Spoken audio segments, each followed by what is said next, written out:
हे पहाटेची 5 वाजले, बाहेर इतका अंधार आहे आणि ही छान मी रेडी झालेलो आहे। आम्ही चाललो आज आदमापूरला। फायनली 6 वाजता निघालो। हे बाहेरचं वातावरण आहे, बाहेर छान थंड पाऊस पडत होता, गारवा होता। हे आदमापूरला पोचल्यावरती तिथे खूप गर्दी होती, अमावस्या असल्यामुळे। हा बाहेरचा सगळा परिसर आहे, मस्त मंगलमय परिसर असा होता।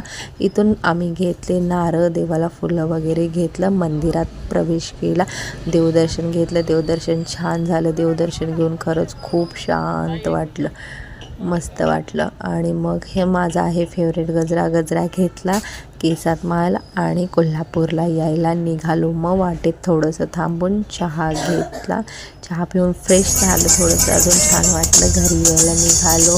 फायनली कोल्हापूरमध्ये येऊन पोचलो। तर व्हिडिओ कसा वाटला आणि कमेंट करा, लाईक करा आणि प्लीज सबस्क्राईब पण करा। Bye bye.